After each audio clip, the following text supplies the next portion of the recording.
Good evening, ladies and gentlemen. I'd like to welcome you to yet another investor update. I'm your host, Dan Theok, Senior Vice President at Mayberry Investments Limited.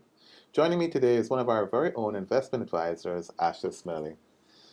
Today we'll be bringing you brief but insightful presentations on WISYNCO and Jamaica Teas. Be sure to stick around to the end of the program where Asha will be sharing some invaluable investment tips from our investment corner. Before we get started, I'd like to take this moment to remind you that if you're looking to expand your portfolio or embark on your very first investment journey, Mayberry can be the place to help you to find your financial freedom. Follow us on social media to learn more. Now let's get right into our presentations on WISYNCO and Jamaica Teas this morning. First up, I'd like to do a quick review of Jamaica Teas. Great, Jamaica Teas is a great company, one of our favorites. We really like them. It's very active, very busy in the market, and as you can see, we're looking at their results for the 12-month period ended September 2021. Well, you'll see that their revenues increased by 3% year over year, while their gross profit reduced by 5% because of increase in cost of sales. At the same time, their fair value adjustment through the P&L increased significantly with the rebound in the market, growing to $338 million from a loss in the previous year. That flows right through to the bottom line and results in them turning a net profit of $586 million, a significant improvement over the loss in the previous year.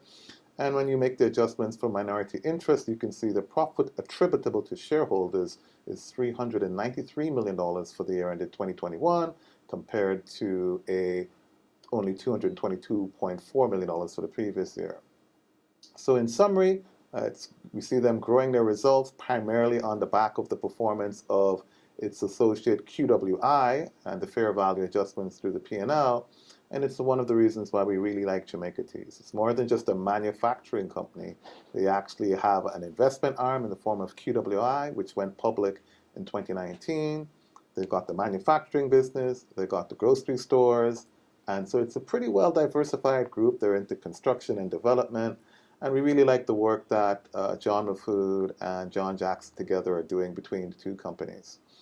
Closed at $4.09 with a PE of 22 times in a junior market where I like to think of the average PE as 20 times. But JAMT is not one that trades purely based on PE, again, primarily because of the large interest in QWI. And that's really a NAV stock. And the flows that they're getting from QWI are mostly unrealized gains associated with them growing that investment portfolio.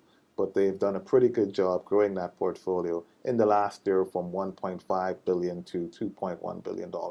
And so we see that showing up with their total assets growing by 17% from $3.5 billion to $4.2 billion, and their equity growing by a whopping 20%. So the pandemic obviously isn't impacting them.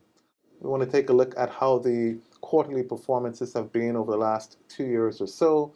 And you could see, in the prior 2-year period, they were sort of in the $40 to $50 million space in terms of quarterly profits. And we see a breakthrough where the business is now doing consistently substantially higher than $70, $80 million per quarter. So this last quarter at $78 million was albeit lower than the previous quarter, same time, of $132 million. But again, we see where the levels of profitability of the business have grown substantially over the last 2 years, and we expect that trend to continue as they continue to grow the business. On the next slide, we'd like to look at the stock prices, and I remember this is a stock I bought at $4.54 myself about 2.5 years ago, and when you look at the graph, you can see that it's traded as high as $6, and then they had a stock split, a 3-for-1 stock split, in November, December of 2020, and stock price fell to $2.72, as would be expected.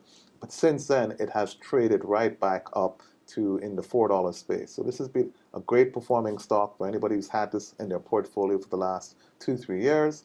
And I'm here to tell you that it has a lot more legs left in it. The guys over at JAMT are doing a great job, focusing now on exports and just expanding the business, growing the business. The QWI portfolio is starting to come back and do well. We know that IPO'd at $1.35, has since fallen down, is in the 87-cent space, but we expect sort of full recovery in that stock price, and therefore there will be more fair value gains coming through to the benefit of JAMT.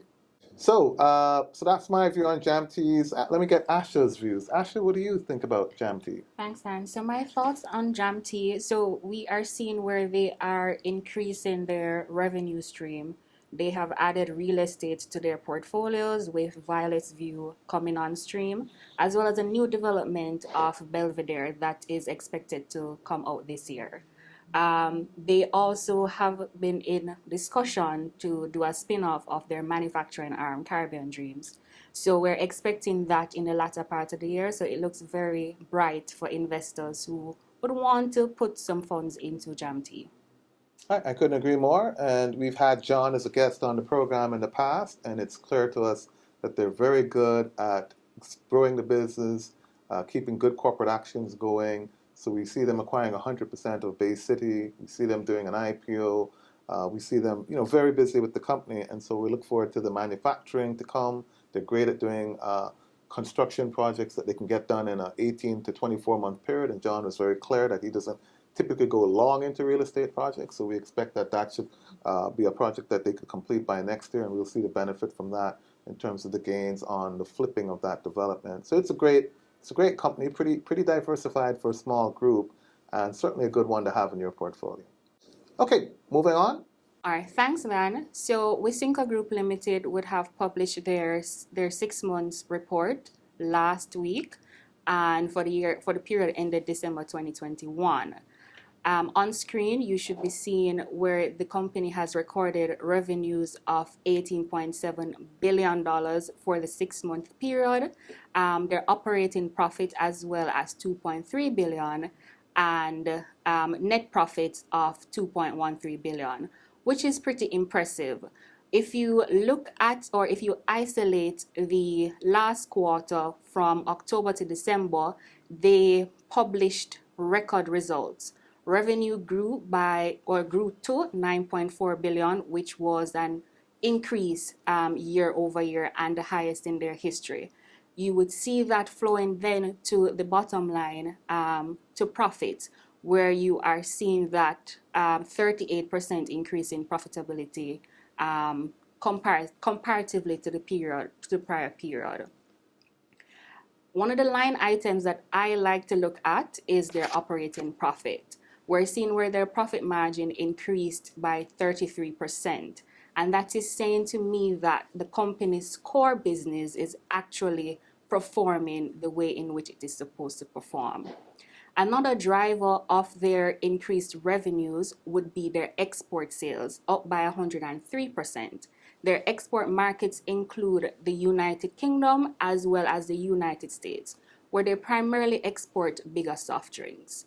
So as the company continues to increase their exports and maintain cost, we are anticipating that the results for the coming quarter should also look profitable.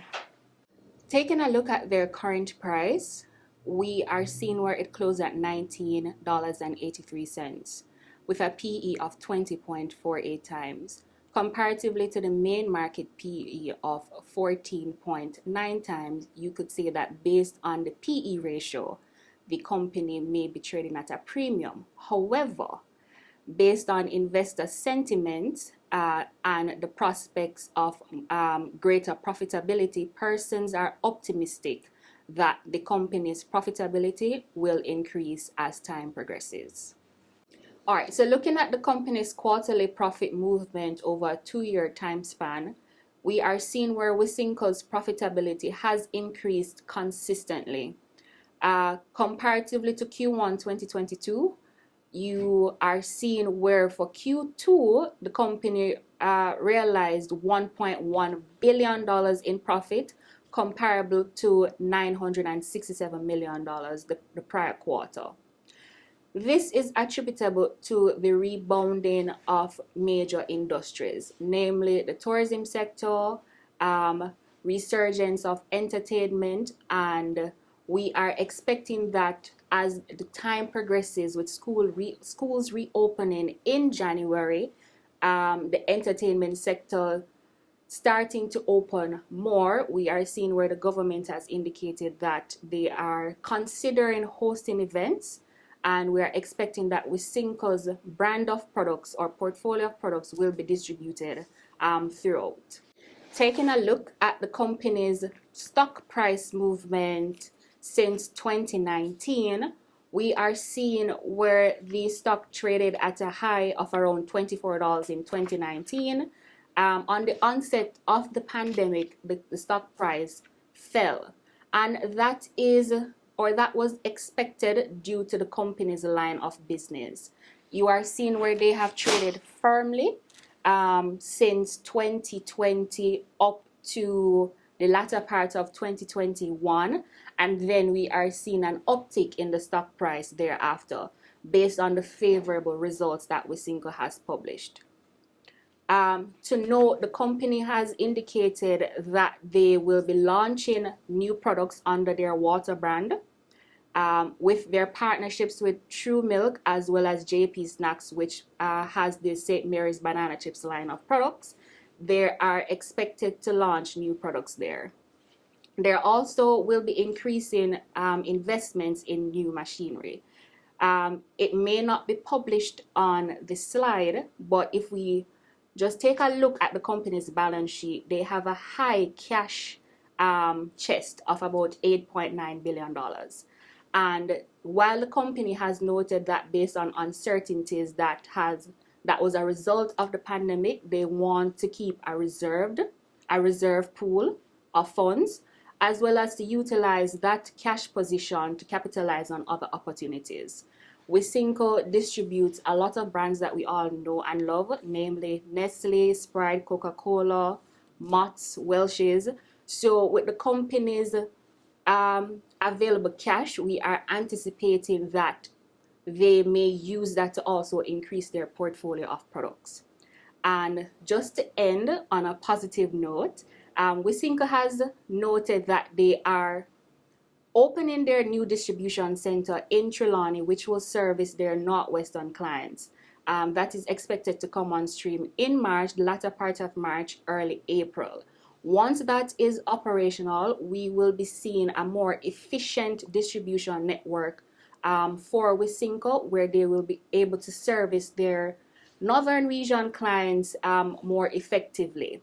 While they have noted that the distribution space in Trelawney is not primarily for cost reduction, once they increase the efficiency by reducing the drive time from Spanish Town, their current distribution hub, we will be seeing where their costs will be contained more.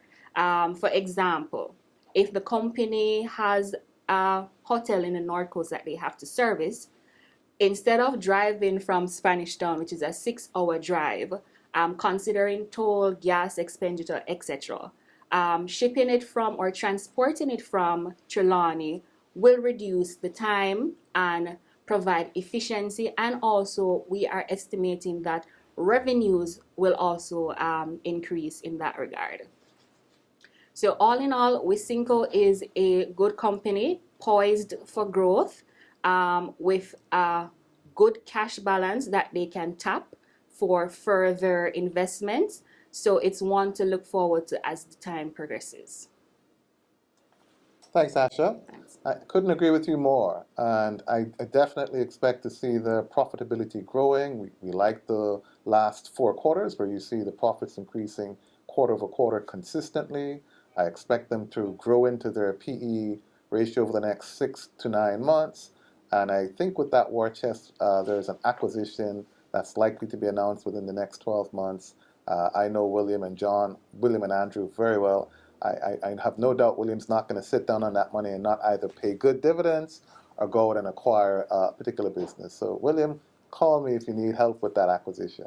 All right, thanks for that again, Asha. Really appreciate your insights. Now on to our special segment, our Investors Corner, where Asha will bring you some additional insights in general. So my tip for you today is to start investing and stick to it in order to secure your financial future. If you're unsure of where to start, you can contact us here at Mayberry Investments Limited, where we will be happy to transform your lives positively. Thanks for that, Asha. I couldn't agree with you more. To our viewers, Thank you for being a part of today's Investors Update. I'd also like to thank my fellow panelist, Ashley Smelly, for her contribution to today's discussions. Don't miss our Investor Forum, which resumes next week. We'll be featuring Jeremy Barnes, Director and CEO of Future Energy Source Company, better known as FESCO. Be sure to follow us on social media, and don't forget to subscribe to our YouTube channel, Mayberry Investments Limited. Thank you, all our viewers. See you soon. Bye.